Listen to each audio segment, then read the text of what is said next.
हाँ जी, राम राम, कैसे हैं आप सब? तो आज बातचीत करते हैं आईपीएस पूरन सिंह के सुसाइड पे।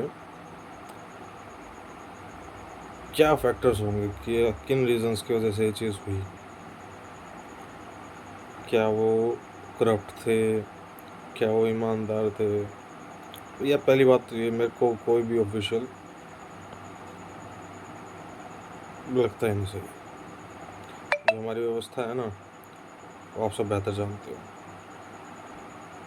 और जो लोग, मैं अभी न्यूज़ देख रहा था नारनंद के अंदर भी, जो सफाई कर्मचारी हैं, वो उन्होंने आज प्रदर्शन वगैरह जो कुछ भी है, इन प्रदर्शन का कोई फ़ायदा नहीं है। अपना टाइम खपा रहे हो, क्योंकि सब कुछ उनके हाथ में है।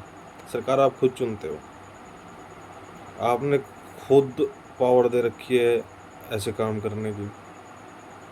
और सरकार में इसका कितना रोल है, क्या कुछ है, कौन जाने।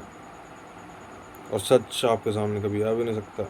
राजनीति है बहुत खतरनाक चीज़। आज ये मुद्दा हो गया, कल कुछ और हो जाएगा, इसको भूल जाएंगे। हम सबको दूसरे की लड़ाई में आता भी मज़ा आएगा। सच में मज़ा आता है। हम ही ऐसे सारे के सारे दूसरे की ज़िंदगी में क्या चल रहा है उसमें ज़्यादा इंटरेस्टेड है। दूसरे के पास क्या है उसमें ज़्यादा इंटरेस्टेड है। खुद के पास क्या है उसमें कोई इंटरेस्टेड नहीं है। तो ये जो सुसाइड हुआ, इसका रीज़न क्या हो सकता है? सोचो, देखा जाए तो करप्शन हो सकता है। उन्होंने घूस ली होगी या नहीं ली होगी, क्योंकि इस सिस्टम में घुसने के बाद आप अच्छा काम करोगे बिना तो आपको आसपास के लोग करने नहीं देंगे। वो आपको वैसा बना लेंगे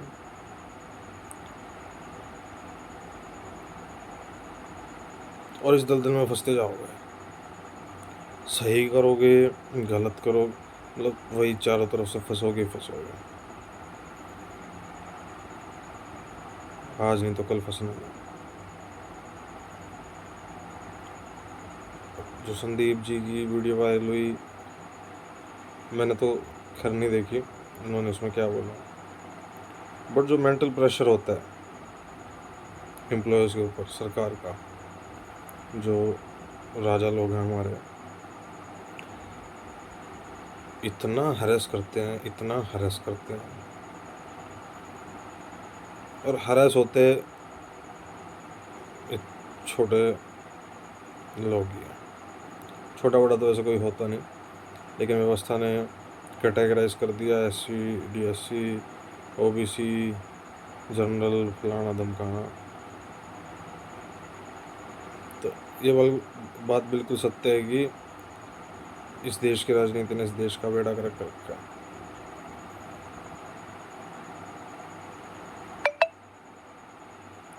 सबका सब पे समान अधिकार था, है और होना चाहिए, मगर हमें तो वही राजनीति करनी है ना। और हम जैसे लोग कभी ऊपर आ भी नहीं सकते। कोई एक आधा एक्सेप्शनल आ भी जाए तो उसके साथ वही हरेसमेंट। अब जो ADG थे, शेड्यूल कास्ट से थे, इतनी पढ़ाई लिखाई करके IPS बने, क्या फ़ायदा IPS होने का? कोई फ़ायदा नहीं। उनके परिवार के साथ क्या होगा? Personal loss is permanent. उनका तो इंसान गया ना। पैसा, पावर कोई बड़ी चीज़ नहीं होती। ऊपर से दिखने में अच्छी चीज़ हो सकती है, अंदर से ख़त्म है। पावर इंसान के अंदर होती है। If you are a survival, so वो बहुत बड़े इंसान है यार इस देश के अंदर। जो बिल्कुल नीचे के लोग हैं ना, शेड्यूल कास्ट, TSC, वो खतरे के निशान पे है। जिनको हम दलित बोलते हैं, दलित दलित खतरे के निशान पे है। और इवन कोई ऊपर जाने की कोशिश भी करे ना, बढ़ने लगे, तो वही बात है, राजनीति आ जाती है। क्योंकि मैं भी ये चीज़ें फेस करता हूँ। मैं भी पॉलिटिकली बहुत घूमा हूँ, पार्टीज के साथ, पार्टी के अंदर भी देखा है मैंने।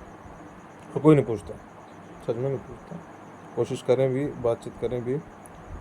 लास्ट इलेक्शंस में मैंने भी कोशिश की कुछ रिवोल्यूशनरी चीज़ें के बारे में बातचीत करने की।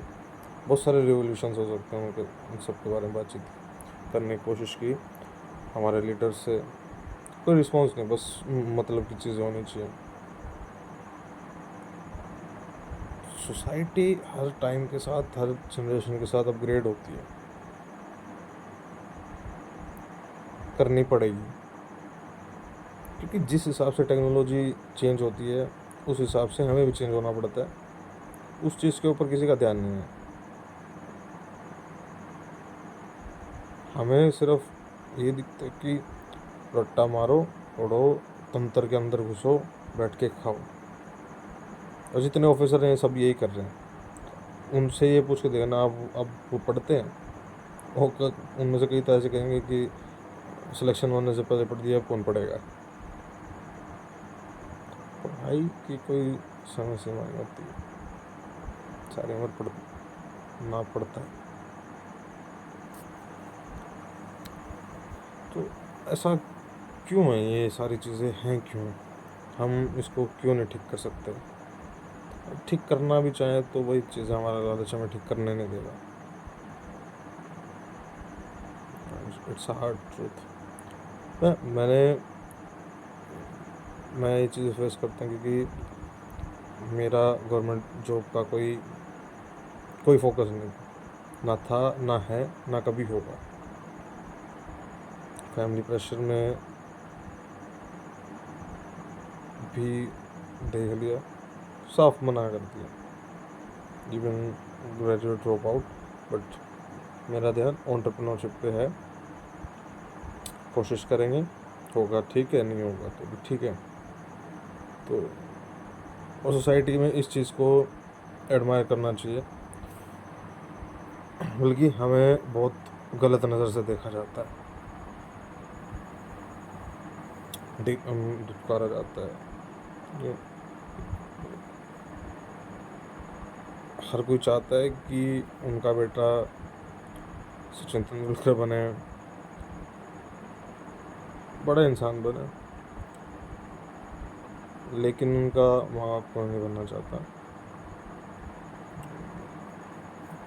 ये अजीब सी चीज़ें हैं हमारी सोसाइटी के अंदर।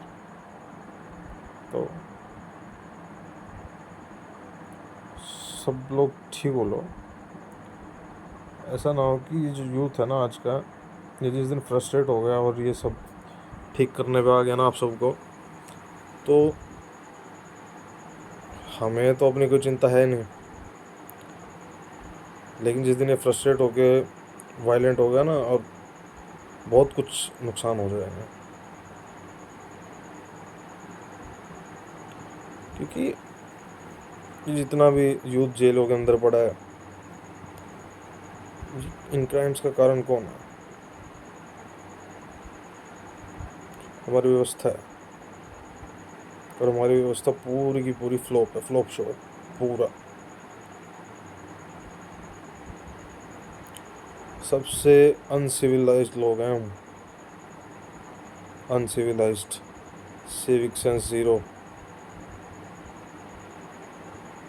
एक तरफ हम बोलते हैं कि गंगा साफ करनी है, यमुना साफ करनी है, दूसरी तरफ वही सरकार अंधविश्वास फैलाती है, ब्राह्मण अंधविश्वास फैलाते हैं। वो फिर कहते हैं गंगा में, यमुना में ये चीज़ अर्पण कर दो, वो कर दो, ये कर दो, आपका भला हो जाएगा। जो कुछ नहीं होगा भाई,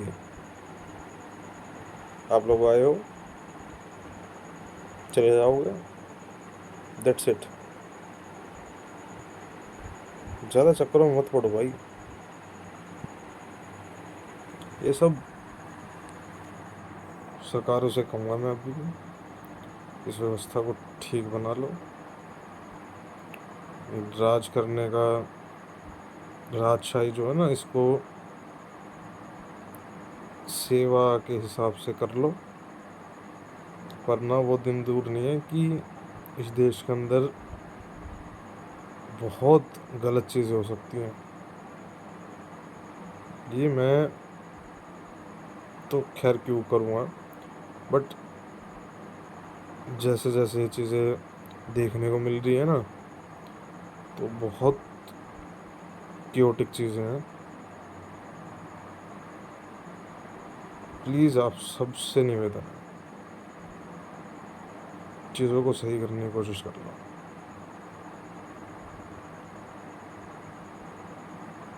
और उसके लिए जो कुछ भी करना पड़े, सब करने को तैयार है। यूथ सबसे पहले आएगा अगर सही काम हो तो। मैंने पहले भी कहा है कि हमें कोई इंटरेस्ट नहीं है पैसा इकट्ठा करने में, कोई इंटरेस्ट नहीं है करप्शन करने में, हमें इंटरेस्ट है सिर्फ सही काम से। और सही काम क्या है वो डिस्क्राइब होना चाहिए, और उसको राजनीति से दूर रखना चाहिए।